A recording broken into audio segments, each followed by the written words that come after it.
Good morning students, Gayatri school hostel की YouTube channel में आप सभी का स्वागत है। Fourth lesson different kind of school, sorry fifth lesson different kind of school, जिसका ट्रांसलेशन हमने पिछले वीडियो लेक्चर में जो है वो कंप्लीट किया और आज उसके बाद जो है वो हम इसके पीछे के एक्सरसाइज जो है उनको करेंगे। इनको करने के लिए आपको इस पाठ को जब पढ़ाया गया तब अगर आपने ध्यान दिया हुआ होगा या जो वीडियो लेक्चर जो मैंने दिए पीछे 2-3 उसको आपने ध्यान से सुना होगा, टेक्स्ट बुक को आपने देखा होगा, टेक्स्ट बुक में इस पार्ट को देखा होगा, तो ये जो कंप्रीहेंशन चेक वाले वर्किंग विद टेक्स्ट के जो क्वेश्चंस और एक्सरसाइजेज जो है वो आप आसानी से कर पाओगे। अगर नहीं देखा है तो फिर जो है वो आपके सामने परेशानी आएगी। तो देखिए क्या करना है, पहले वर्किंग विद टेक्स्ट वाला भाग है, इसमें ए जो है आपका, उसमें आपको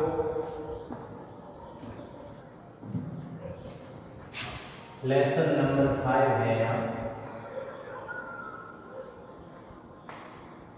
लेसन नंबर 5 है। वर्किंग विद टेक्स्ट में क्या करना है, इसका ए वाला भाग जो है इसमें लिखा है put these sentences from the story in the right order and write them out in a paragraph, don't refer to the text. ये वाक्य आपने जो पाठ पढ़ा, एक विशेष प्रकार का स्कूल, विशेष प्रकार का विद्यालय, उसमें से दिए हैं, लेकिन इनका ऑर्डर जो है वो सही नहीं है, सही जमाए हुए नहीं है। जो सेंटेंस पहले आता था उसको बाद में डाल दिया है, जो बाद में आता उसको पहले डाल दिया, जो बीच वाला था उसको कहीं डाल दिया, यानी सभी जो है वो उल्टे चीजें लिखे हुए है। तो आपको क्या करना है कि पाठ में जिस ऑर्डर से ये वाक्य आए, जो वाक्य पहले आया है उसको पहले रखना है, उसके बाद जो आया उसको उसके बाद में रखना है। इसमें भले कहीं भी हो, लेकिन उसमें आपको जिस प्रकार से पाठ में आए हैं ऐसे रखना है। लेकिन इसके लिए आपको जो है वो अपने दिमाग का उपयोग करना है। तभी मैं कह रहा हूँ कि जिसने पाठ को ध्यान से देखा है, टेक्स्ट बुक में पाठ को देखा है, वीडियो लेक्चर सुने हैं, वो आसानी से कर पाएगा। जिसने नहीं देखा है उसकी परेशानी होने वाली। परेशानी इसलिए होगी कि इसको करते समय आपको पुस्तक का सहारा नहीं लेना है, पुस्तक का सहारा नहीं लेना है। बिना सहारा लिए इनको जो है वो वापिस आपको करना है। आप चाहो तो मैं इसके ट्रांसलेशन जो है वो बता देता हूँ आपको। पहले का है I shall be so glad when day is over. आज का दिन जब समाप्त होगा तो मैं बहुत खुश होऊंगी। आज का दिन समाप्त होगा तब मैं बहुत खुश होऊंगी, ये पहले का है। फिर है having a leg tied up and hopping about on a कस्ट is almost fun I guess. एक पैर को बांध करके और उछलते हुए बैसाखी के सहारे चलना एक आनंद के जैसा, एक खेल के जैसा है, ऐसा मेरा अनुमान है। तो ये था दूसरे का। तीसरे का I don't think I mind being deaf or at least not much. और डिफ का मतलब होता है बहरा। मैं नहीं सोचती कि बहरा बनने में भी जो है वो कोई परेशानी है, कम से कम इसके जितनी नहीं। फिर है but being blind is so frightening, लेकिन अंधे बनना भयावह है, डराने वाला है। उसके बाद में only you must tell me about things, केवल आप जो है मुझे चीजों के बारे में बताएंगे। और उसके बाद है let's go for a little walk, चलो एक छोटे से भ्रमण पे चलते हैं, घूमने चलते हैं। The other bad days can't be half as bad as this. दूसरे जो दिन है, दूसरे जो बुरे दिन है, वो इस बुरे दिन से, अंधे वाला जो बुरा दिन है उसके आधे भी बुरे जो है वो नहीं है। तो ये इनका ट्रांसलेशन था। तो आपको इनको जमाना है, किताब का सहारा नहीं लेना है, किताब का बिना सहारा लिए आपको इनको करना है। और इस प्रकार की एक्सरसाइज जो है वो ये इसलिए डाली जाती है पुस्तक के पीछे कि बच्चे जो है उस टेक्स्ट को कितना ध्यान से देखते हैं, पढ़ाने के दौरान कितना ध्यान रखते हैं और वापिस जो है उनको कितना देखते हैं और कितना उनको समझ में आता है, सेंटेंस ढूंढ पाते हैं, पकड़ पाते हैं या नहीं। इन सभी चीज़ों के लिए इस प्रकार की एक्सरसाइज जो है वो उनका उद्देश्य होता है इसके पीछे डालने का। तो आप जो है वो इनको अपने समझ के आधार पर जो आपने पढ़ा उसकी याददाश्त के आधार पर जो है वो आपको इनको करना है। अब हम चलते हैं बी की तरफ। ये था इसका बी सेक्शन जो है, इसमें आपको प्रश्नों के उत्तर देने हैं, यानी प्रश्नोत्तर दिए हुए हैं, वो भी टेक्स्ट में से दिए हैं। तो प्रश्न उत्तर करने के लिए सबसे पहला प्रश्न देखते हैं।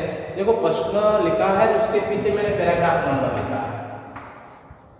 जो भी प्रश्न लिखा है उसके पीछे पैराग्राफ इसलिए लिखा है मैंने कि जब पैराग्राफ नंबर दिया हुआ होगा प्रश्न आपको समझ में आ जाएगा क्या पूछा है, और पैराग्राफ नंबर दिया हुआ होगा तो आप जो है उस पैराग्राफ नंबर से उस प्रश्न का आंसर जो है वो ढूंढ सकते हो आसानी से, अगर प्रैक्टिस करोगे तो।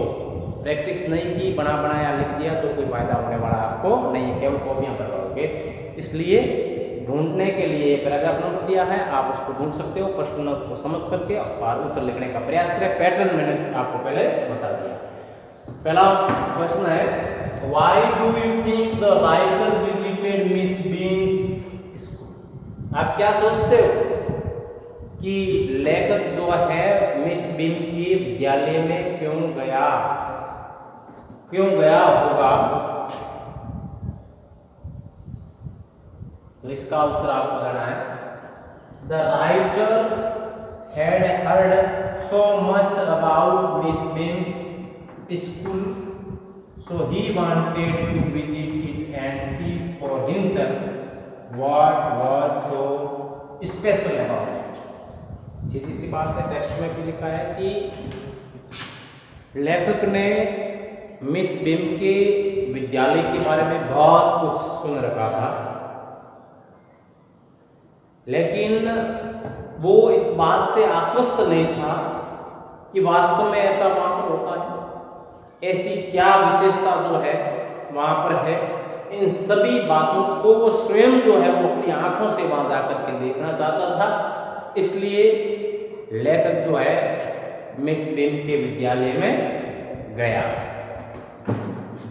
दूसरा क्वेश्चन है, what was the game that every child in the school had to play? Paragraph number 9 में दिया है। ये पूछा है कि वो खेल कौन सा था, वो खेल कौन सा था जिसको विद्यालय में प्रत्येक छात्र को या छात्रा को खेलना पड़ता था। वो खेल कौन सा था, उस खेल का नाम आपको बताना है। तो लिखा है, every child in the school had to play the game of acting out the role of a blind. प्रत्येक विद्यार्थी को एक खेल खेलना होता था जिसमें उसको रोल जो है वो एक भूमिका जो है वो निभानी पड़ती थी, एक अंधे की, बहरे की, गूंगे की, लंगड़े की और एक घायल की। प्रत्येक सत्र में प्रत्येक विद्यार्थी को, उस स्कूल के प्रत्येक विद्यार्थी को एक दिन अंधे के रूप में, बहरे के रूप में, गूंगे के रूप में, लंगड़े के रूप में और घायल व्यक्ति के रूप में भूमिका निभानी पड़ती थी। तो ये जो थे इनके आंसर आप जो है इसका स्क्रीनशॉट जो है वो ले लें और उसके बाद हम आगे बढ़ेंगे। क्वेश्चन नंबर 3 स्क्रीनशॉट ले लें।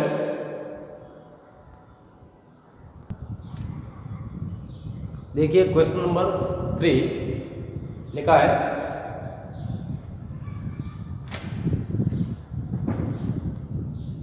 each day each term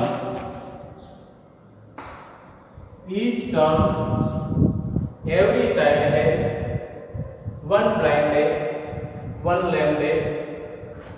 प्रत्येक सत्र प्रत्येक बच्चे का एक अंधा दिवस एक लंगड़ा दिवस और कौन कौन से दिवस होते थे उससे आपको वाक्य पूरा करना है। और ये जो है वो दिया है पैराग्राफ नंबर 9, ठीक है। उसके बाद में complete the sentence which day was, दूसरा प्रश्न ये है which day was the hardest। और जो दिवस वे नहीं करते थे, भूमिका निभाते थे, जिसमें अंधा दिवस, लंगड़ा दिवस, बहरा दिवस, गूंगा दिवस, घायल दिवस, उसमें से सबसे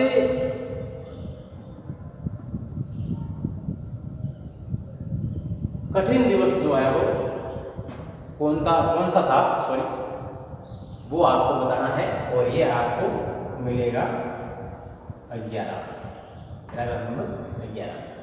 और फिर तीसरा प्रश्न इसी का है why was it the hardest। और ब्लाइंड डे जो था, अंधा दिवस जो था, वो सबसे कठिन क्यों था। और ये मिलेगा आपको पैराग्राफ नंबर 15। तो इस प्रकार से आपको जो है इनके उत्तर लिखने का प्रयास करना है।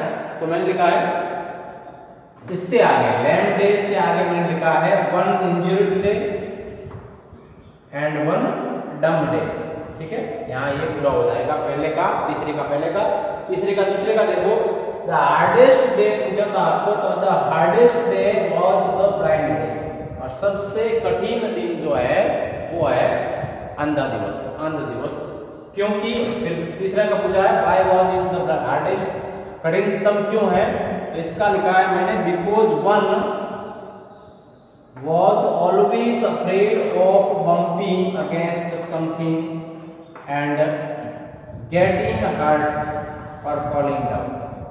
ये सबसे कठिन क्यों है कि प्रत्येक व्यक्ति जो इसका अभिनय करता है, जो अंधे की भूमिका निभाता है, उसको हमेशा किसी चीज से टकराने का भय रहता है और घायल होने का, चोटिल होने का भय रहता है और नीचे गिरने का जो है वो भय बना रहता है।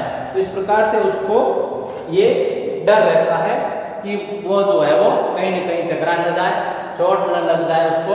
तो इसलिए ये अंध दिवस जो है वो सबसे कठिन जो है वो बताया गया या माना गया है। तो इसका स्क्रीनशॉट ले ले तीसरे क्वेश्चन का भी। और 3 प्रश्न और ये फर्स्ट वाला ये अरेंज करने का ये आप करें। नेक्स्ट वीडियो लेक्चर में क्वेश्चन नंबर 4 और ये अरेंज करने का जो है वो ये मैं वापस अरेंज करके मैं आपको बताऊंगा, ताकि आप जो है मिलान कर सको, जो आपने किया है, अरेंज किया है, वो सही किया है कि नहीं किया है। जब लिखवाया होगा, सभी अरेंज किया होगा, किए हुए होंगे सेंटेंस, तो जो है वो आपको सुविधा होगी देखने में और आप जो है वो अपने उस गलतियों में सुधार कर पाओगे। और इसमें एक क्वेश्चन जो है वो बाकी रहा है, क्वेश्चन नंबर 4, वो करवाने के बाद जो नेक्स्ट एक्सरसाइज इसी में है वो करेंगे। वर्किंग विथ लैंग्वेज, ग्रामर का पोर्शन है, तो ग्रामर वाला भाग भी जो है वो अगले वीडियो लेक्चर में हम करेंगे। आप इन वाक्यों को पहले तो अरेंज करें और उसके बाद क्वेश्चन आंसर जो है उसमें आंसर्स जो है इनके आप खुद प्रैक्टिस करें उनके आंसर लिखने का पार्ट में से ढूंढ करके। हो सकता है कि गलतियां उसमें हों, लेकिन फिर भी जो है प्रयास आप करें कि आप कितना कर सकते हैं, जिससे कि जो है वो आप आगे जा कर के जो है वो खुद जो है वो किसी भी प्रश्न का उत्तर जो है वो आसानी से ढूंढ सको। मुश्किल नहीं है, और फिर जो है वो आप मिलान कर सकते हो इस वीडियो लेक्चर में जो दिया है उससे अपने स्क्रीनशॉट से, और कहाँ गलतियाँ आती है उनमें आप सुधार कर सकते हो। तो प्रैक्टिस अवश्य करें, राइटिंग पर विशेष जोर दें, दिनों दिन राइटिंग जो है वो सुधारें, अच्छा कार्य करें, नियमित कार्य करें, और साथ में लर्न करें। लर्न करना है, लर्निंग जरूरी है। बिना सीखे केवल रटना और लिखते जाना, इससे आपको कोई फायदा होने वाला नहीं है। ज़्यादा से ज़्यादा लर्न करें, उनको समझने का प्रयास करें, अपने दिमाग में जो है उसको स्थायी करने के लिए जो है वो लिखें, और लिख करके ज़्यादा से ज़्यादा लर्न करें और समझने का प्रयास करें, अनुवाद करने का प्रयास करें। प्रश्न के अनुवाद को, उस प्रश्न में क्या पूछा गया है उसको आंसर में क्या बताया गया है, इन सभी चीज़ों को जो है वो अच्छी तरह से समझने का प्रयास करें, उसके पैटर्न को भी समझें। तो इन सभी बातों के साथ मैं आज का जो ये वीडियो लेक्चर जो है वो समाप्त करता हूँ। नेक्स्ट मैं जो है वो पहले तो इसको अरेंज करूँगा, जो आपका ये भाग मैंने दिया था, ध्यान रखें। नेक्स्ट वीडियो लेक्चर में मैं इसी ए के जो वाक्य आपको दिए हैं इनको अरेंज करूँगा, ऑर्डर वापिस जो है वो राइट ऑर्डर में लिखूंगा उन सेंटेंसेस को, और फिर जो है वो नेक्स्ट वाले प्रश्न के आंसर जो है वो हम लिखेंगे। Thank you.